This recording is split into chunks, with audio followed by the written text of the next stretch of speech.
जे आता व्हॉट्सअप दादांविषयी जे काही आता चाललेलं आहे, इलेक्शनचा पिरियड आहे, दादांविषयी जे काही चाललेलं आहे का निष्क्रिय खासदार आहेत, असे आहेत तसे आहेत, तर मला माझं मत मी फक्त दादांविषयी करतो.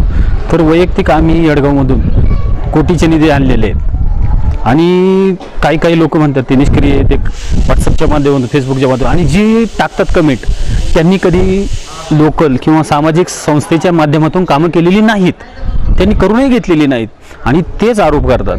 ज्यांनी कामं करून घेतलीत ते नाव ठेवत नाही आणि ती लोक मतदान करणार आहेत दादांना, त्याच्यात काही वाद नाही. आणि जे राहतात 10%, तर ती एक दिशा भरकटलेली म्हणावं लागेल. बोलतात की दादाने आमच्या गावात कामं नाही केली, हे नाही केलं, ते नाही केलं. तर मी त्याला चॅलेंज करतो, तुम्ही कधी कामं मागायला गेलेत का? दादांनी कधी पक्षीय भेदभाव केलाय का? नाही. आणि मग असं का तुम्ही पसरवताय? तुम्ही म्हणजे तुम्हीच कमनशिबी दुर्भाग्य अभागी म्हणावं लागेल की आपण दादांपर्यंत गेलो नाही, आपण आपल्या गावासाठी किंवा वाडी वस्तीसाठी कामं आणलं नाही आणि त्याचं खापर मात्र आपण शिवाजी दादांवर फोडतोय. आणि हे शिवाजी दादांना काय थोडं बघायचं नाही, 4,500 वाड्या वस्त्या असतील तर एवढे सगळ्या विभागात ते स्वतः पोहोचू शकत नाही. आपणही पण आपली काय आपल्याला रिक्वायरमेंट आहे ती घेऊन तिथं गेलं पाहिजे, आपली कामाची मागणी केली पाहिजे, त्याचा फॉलोअप घेतला पाहिजे, तरच ती आपली कामे मार्गी लागतील. आणि समोरच्या याच्याबद्दल बोलायचं तर अमोल कोल्हे एक ॲक्टर म्हणून आम्ही पण आमच्या घरातली पण सगळी मालिका बघतो, खूप चांगला ॲक्टर आहे. परंतु ते पण सेनेत होते, उपनेतेपद होते त्यांना. त्या काळात त्यांनी सुचवायची ही कामं, हे उभं करायचं, शिवाजी स्मारक उभं करायचे किंवा शिवनेरीला आपल्याला हे करायचे, काही नाही. काय केलं त्यांनी? पेविंग ब्लॉकसुद्धा नाही नीट बसवली कोणत्या गावाला.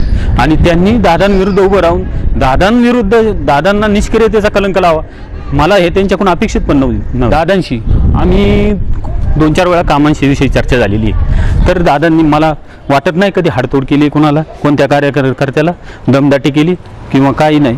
ते एकदम स्पष्ट उगते.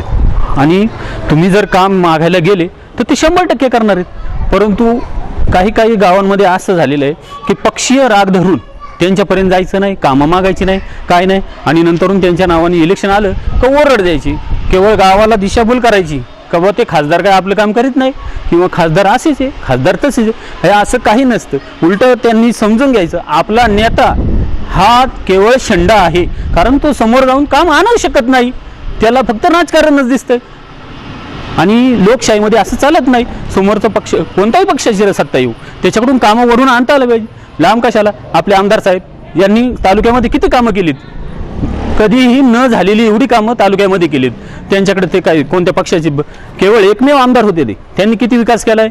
मग हे असं प्रत्येक गावाच्या कार्यकर्त्यांनी ठरवलं पाहिजे, नेत्यांनी सुद्धा तसं भूमिका मांडली पाहिजे त्यांची. आणि दादांविषयी व्हॉट्सअप आणि फेसबुक ह्याच्याविषयी कृपया करून आपली पातळी, आपली विचारसरणी त्यांच्यापर्यंत ते त्या लेवलचे आहे आणि ते निसर्गावर मात करून तिथं पोचलेले आहेत. आर्थिक परिस्थितीवर मात करून पोचले.